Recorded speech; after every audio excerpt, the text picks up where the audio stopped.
भाईजान आराम से। शरीयत पर तेरी यान अभी हम पहरा देंगे।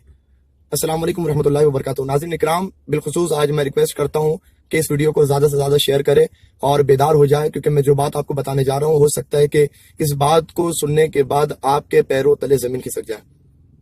वो बात यह है कि शरीयत को तार तार करने के लिए और इसी तरीके से एक मूवी बनाई गई है 3 तलाक को लेकर, और उस मूवी का नाम है हलाल, जिसके अंदर में 3 तलाक को पूरे तरीके से गलत बताया गया है और उसकी तर्जुमानी जो है तो तोड़ मरोड़ के पेश की गई है।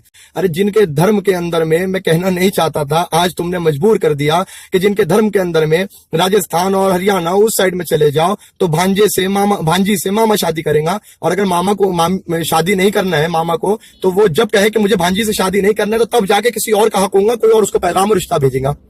इसी तरीके से साउथ में आप जाकर देखिए, साउथ के अंदर में भतीजी के ऊपर में सबसे पहला हक अगर होता है तो वो चाचा का होता है। मैं हिंदू धर्म की बात कर रहा हूं, मैं सनातन धर्म के मानने वालों की बात कर रहा हूं।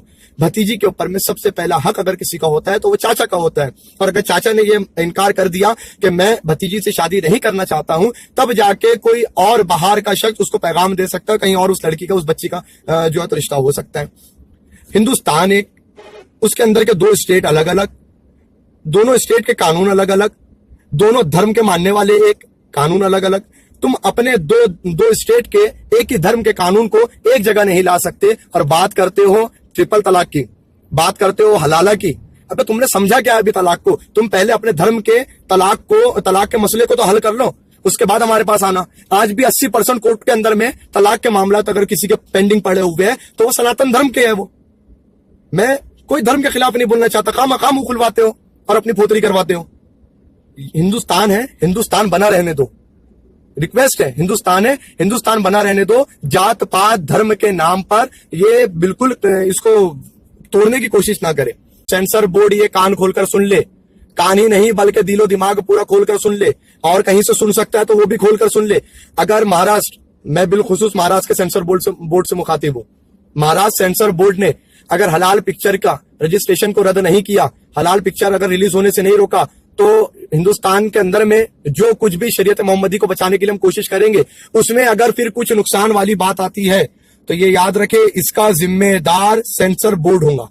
ऑल इंडिया सेंसर बोर्ड तो होगा, लेकिन महाराष्ट्र से सेंसर बोर्ड सबसे पहले होगा, क्योंकि हम महाराष्ट्र से ताल्लुक रखते हैं और सबसे पहले अपने महाराष्ट्र हुकूमत के दायरे में जो सेंसर बोर्ड आता है, हम उससे रिक्वेस्ट कर रहे हैं कि जनाब ऐसी मूवी जो कोई धर्म को और किसी धर्म के कानून को तार तार करे, मत इजाजत दो, खुदा के वास्ते मत दो, वरना तुम नहीं जानते कि हम अपने नबी सल्लल्लाहु अलैहि वसल्लम की शरीयत को बचाना भी जानते हैं, उसके लिए लड़ना भी जानते हैं, उसके लिए मुकाबला भी करना जानते हैं। हाँ, तो मैं तमामी लोगों से ये गुजारिश करता हूं कि वो लोग जो बेदार नहीं थे, अब खुदारा बेदार हो जाए, अपने अपने इलाकों के अंदर में कंप्लेंट करे, डेपुटेशन दे कलेक्टर को, और रिक्वेस्ट मैं कहता हूं बहुत हो गई रिक्वेस्ट, अब मांग करे, डिमांड करे, खुलकर उसके अंदर में लिखो कि अगर नबी पाक सल्लल्लाहु अलैहि वसल्लम के कानून की धज्जियां उड़ाने की अगर जर्रा बराबर भी कोशिश की गई तो मुसलमाना ने इस्लाम इसे किसी कीमत पर बर्दाश्त नहीं करेगा। 3 तलाक क्या होता, तुम क्या समझोगे बे, क्या समझोगे तुम? अल्लाह के रसूल सल्लल्लाहु अलैहि वसल्लम ने खुद 3 तलाक एक साथ देने से मना फरमाया। भाड़ मीडिया सुन ले, 3 तलाक अल्लाह के रसूल सल्लल्लाहु अलैहि वसल्लम ने एक साथ देने से मना फरमाया। और बहुत सारी चीजें हैं, वीडियो खामखा लंबी हो जाएंगी, बयान करने बैठूंगा इंशाल्लाह, कि मौजू लेकर बैठूंगा ट्रिपल तलाक। भाड़ मीडिया, तेरी औकात तुझे बता दूंगा मैं कि 3 तलाक क्या होता है, तेरी औकात तो नहीं है। अब हम जैसों को कभी बुलाओ, तुमको बताएंगे क्या हलाला होता है। साले हलाला तो तुम करते हो अपना, आए दिन इससे उससे बोलने लगाते हरामखोर। नाज़रीन इकराम, आप लोगों से मुअद्दबाना गुजारिश है, जाग जाओ, बेदार हो जाओ, बेदारी लाओ, वरना ये बेहोशी की नींद तुम्हें कब्र में ले जाकर ही छोड़ेंगे।